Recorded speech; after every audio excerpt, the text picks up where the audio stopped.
지금까지 많은 만남을 만나보셨을 겁니다. 근데 우리가 의심도 안 하고 이 사람은 나를 참 좋게 보네. 그렇게 보는 경우가 많이 있습니다.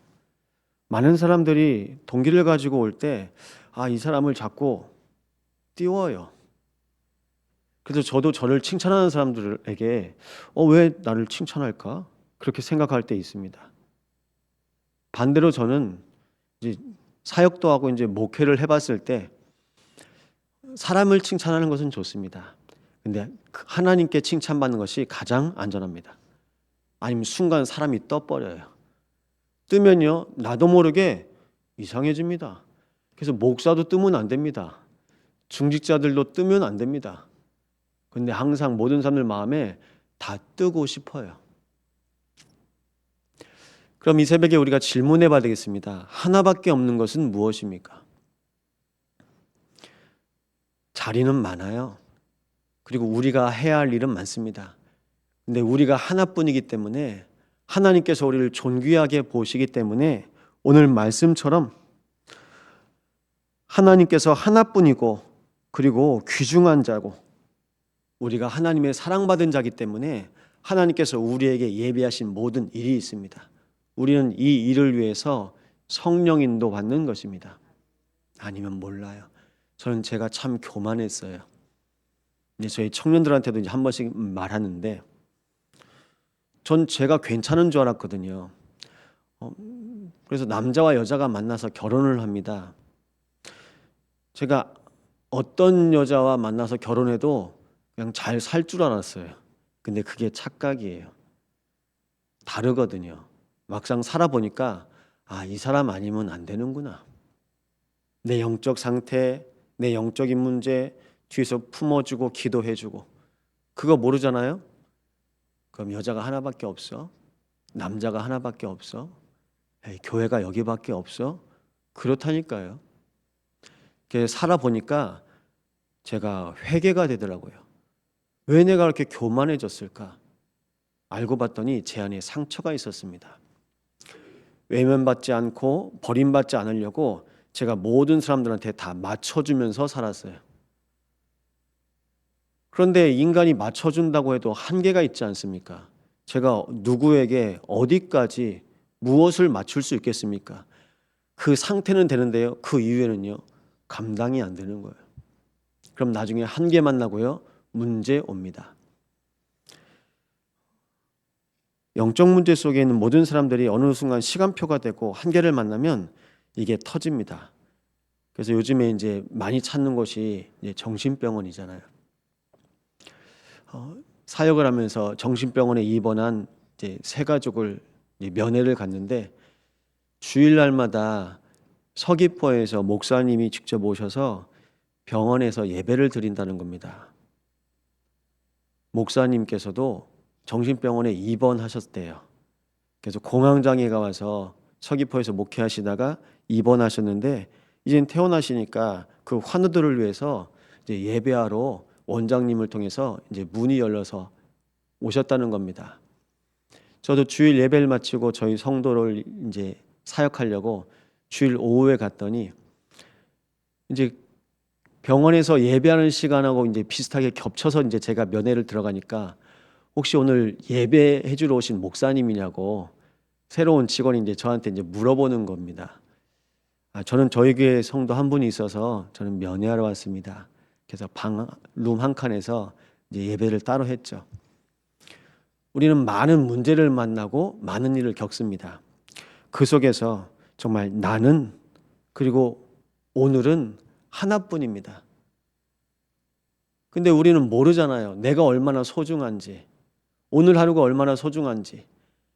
하나님께서 그리스도를 보내셔서 이 구원의 복음이 얼마나 소중한지 모르잖아요. 그냥 지나가는 거예요. 감사한 줄 모르고 그냥 지나가는 겁니다. 그러니 어떤 일이 벌어집니까? 나도 모르게 계속 누적이 됩니다. 이걸 보고 만성이라고 합니다. 만성이에요. 쌓여요. 피로만 쌓이는 것이 아니라 불신앙도 계속 쌓입니다. 쌓이다가요. 어느 순간이요. 터져버립니다. 어느 순간 끊어집니다. 하나님과 나와의 관계가 끊어져요. 그 어떠한 것에서도 하나님의 사랑 안에서 우리를 끊을 수 없다고 로마서 8장엔 말씀하고 있습니다. 바울이 하나님의 사랑이 어떠한지 아는 거예요. 내가 내 열심, 내 특심으로 살다가 하나님의 사랑 없이 살았구나. 내가 하나님의 사랑 없이 갈급하고 집착되고 중독되어서 살았구나라는 것을 깨닫습니다. 하나님의 사랑 안에 거하면 우리가 아무것도 안 해도 됩니다. 내가 누구인지만 알면, 하나님이 어떤 분이신지만 알면 됩니다. 그래서 이 새벽에 부탁드리겠습니다. 성령 충만할 때까지 기도하시기 바랍니다. 잠깐 기도해서 안 됩니다. 여러분, 내가 내 수준을 알잖아요. 내 수준이 안 보일 만큼 기도하셔야 됩니다. 그것이 성령 충만함입니다. 내가 내 동기, 내 계산, 내 육신의 상태가 보이지 않을 때까지 기도하는 겁니다. 바울은 내 몸의 상태를 놓고 하나님 앞에 기도하였다고 말씀하고 있습니다. 고린도후서 12장에 보시면 몸 안에 있는지 몸 밖에 있는지 기도했대요. 그런데 이 부분이 떠나가지 않는 겁니다. 신학자들에 의해서 안질 혹은 간질이 있었다고 합니다. 본인을 통해서 많은 사역 중에 치유가 일어나고 하나님께서 사람들을 살리셨는데 정작 본인은 가지고 있는 지병이 있는 겁니다. 하나님, 이 부분을 고쳐주세요. 치유하여 주세요. 정말 기도하였는데요. 하나님께서 주신 답입니다. 내 은혜가 내게 족하도다. 하나님의 음성을 듣고 깨닫기를 내가 자고하여서 스스로 넘어질까 하여서 하나님께서 나에게 주신 은혜의 가시로구나. 그 이후에 고백이 바뀝니다. 내 은혜가 내게 족하도다. 이는 내 능력이 약한 데서 온전하여 집니다. 완벽하게 살려고 했던 바울의 인생이요, 완전히 달라집니다. 전환점을 맞이하는데요. 그러므로 도리어 크게 기뻐함으로 나의 여러 약한 것들에 대하여 자랑하리니 이는 그리스도의 능력이 내게 머물게 하려 함이라. 오늘 나의 약함을 자랑하는 날 되시기 바랍니다.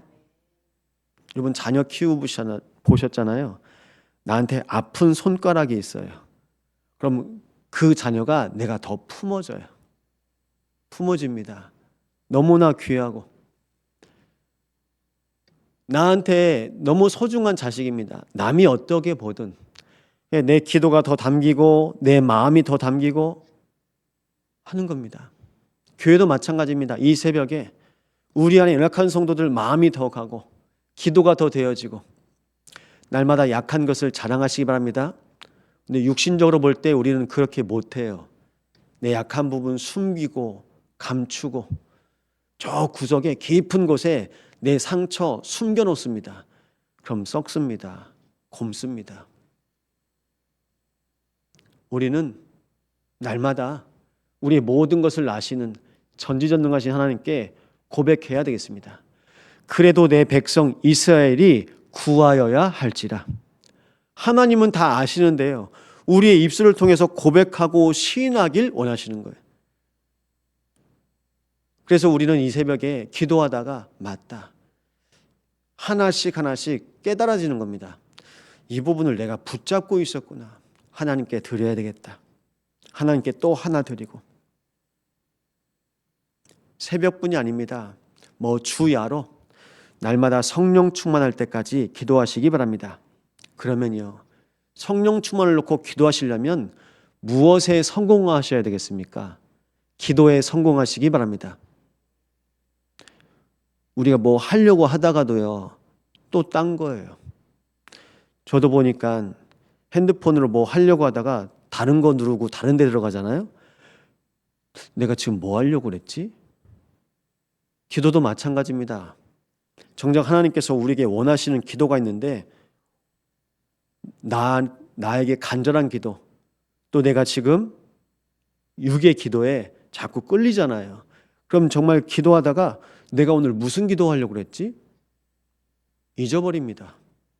기도에 성공하시기 바랍니다. 기도에 성공할 수 있는 사람은 예배에 성공하는 자입니다. 오늘 예배 성공자로, 기도의 성공자로 성령 충만을 놓고 기도에 승리하시기 바랍니다. 하나뿐인 삶을 다른 것에 걸지 마세요. 우리는 사소한 것에 목숨을 겁니다. 사소한 것에 내 인생을 겁니다. 이번 주에 포럼 중에 한 청년이 이제 그런 고백을 해요. 목사님, 기도하지 않고 하는 것, 하는 일 다 도박이라고 하셨는데 정말 맞는 것 같아요. 우리는 복음 아닌 것에, 그리스도 아닌 것에, 생명 없는 것에 생명 걸고 목숨 겁니다. 정말 나를 살리신 복음에 생을 거시는 시간 되시기 바랍니다. 남들은요, 시간을 쪼개서 지금 이 시간도 뭐 일을 2개 하고 3개 하고 합니다. 우리는요, 그 어떤 것보다 가장 가치 있는 시간이 바로 이 시간인 줄 믿습니다. 히브리서 3장입니다. 그리스도는 하나님의 집을 맡은 아들로서 그와 같이 하셨으니 우리가 소망의 확신과 자랑을 끝까지 붙잡고 있으면 우리는 그의 집이라. 그리스도 안에서 참 복음 가진 소망과 확신을 가지고 끝까지 승리하시기 바랍니다. 승리하는 자는 끝까지 남은 자입니다. 복음 때문에 하나님께서 우리 인생을 남기시고 우리 인생을 인도하셨습니다. 할례, 무할례 주장하는 현장 속에서도 바울은 나는 육체를 신뢰하지 아니한다. 그리스도가 주인된 내 인생이, 그리고 그리스도가 주인된 우리의 삶이 바로 할례파라 말합니다. 내 안에 그리스도가 주인 되시면 우리는 영적으로 할례를 받은 것입니다. 오늘 하루가 우리에게 영원한 응답되고 유일한 응답 되시는 날 되시기 바랍니다. 오늘 5절에 내 눈이 나를 놀래니 말합니다. 돌이켜 나를 보지 말라. 술람미 여인이 솔로몬을 쳐다보는데 그 눈빛 때문에 눈빛만 봐도 깜짝깜짝 놀라는 거예요. 놀라다의 뜻을 보니까요, 이기다, 압도하다. 여러분, 눈빛이 달라요. 눈빛이 살아있는 겁니다. 아, 이 사람은 정말 나를 사랑하고 나만 바라보는 사람이구나. 이 새벽에 주 여호와 하나님만 바라보시기 바랍니다. 다니엘은 그래서 많은 술객과 박사보다 빼어났어요. 비교가 안 됐습니다. 우리의 신앙을 누구와 비교하겠습니까? 신앙생활은요, 비교할 수도 없고 견줄 수도 없습니다. 정말 새 가족과 렘넌트들이 온다면, 야, 나도 누구처럼 우리 교회 안에서 예배하고 기도하시는 누구처럼 예배하고 기도하고 싶다. 그런 모델이 있으면 우리 참성환교회는 하나님 앞에서 승리하는 교회입니다. 이 새벽에 기도의 모델로 하나님께서 우리 한 분 한 분을 부르셨습니다. 하나님께서 우리에게 허락하신 그리스도의 빛을 통하여 세상을 이기게 하시고, 그리고 우리의 현장을 압도하게 하셔서 오직 복음으로 승리하는 성령 충만 영적 서밋의 한 사람으로 오늘 유일한 응답 누리는 날 되시기를 예수 이름으로 축원드립니다. 기도 제목 드립니다. 하나뿐인 인생에 우리에게 정말 바르게 신앙생활할 수 있도록 교회를 허락하십니다. 우리 교회를 통해서 정말 하나님의 유일한 응답을 누리게 하시고, 한 주간 주신 말씀을 통해서 우리 모든 각자의 현장 속에서 하나님의 언약 가진 유일한 증인으로 인도하여 주옵소서. 호세우의 언약 가운데 하나님의 말씀 붙잡고 승리한 날 되게 하옵소서. 대신방을 통하여 여수 온 땅 위에 하나님의 나라가 임하게 하여 주옵소서. 우리 합심으로 기도합니다. 하나님께 감사를 드립니다. 오늘도 내가 약한 것을 자랑하며 우리 인생의 주인 되신 그리스도께 오늘로 나아가오니 이 시간 하나님의 언약 붙잡고 인도받습니다. 성령 충만할 때까지 쉬지 않고 기도할 수 있는 힘과 은혜를 허락하여 주옵소서. 기도에 승리할 수 있게 우리의 심령에 새 은혜를 허락하여 주시고, 하나님의 언약 붙잡고 기도하는 주의 백성들을 통하여 하나님의 나라가 임하게 하여 주옵소서. 이 시간 우리 모든 성도들의 장막 속에 하나님의 나라가 임하게 하여 주시고, 대신방을 통하여 모든 가정과 가문과 지역에 모든 네피림의 역사가 떠나가게 하여 주시옵소서. 아버지 하나님, 우리 안에 하나님의 언약을 붙잡고 기도하오니 이 시간 성령의 충만함을 부어 주옵소서. 모든 남종과 여종들에게 주 여호와 하나님으로 충만한 시간 되도록 주님께서 인도하여 주시옵소서.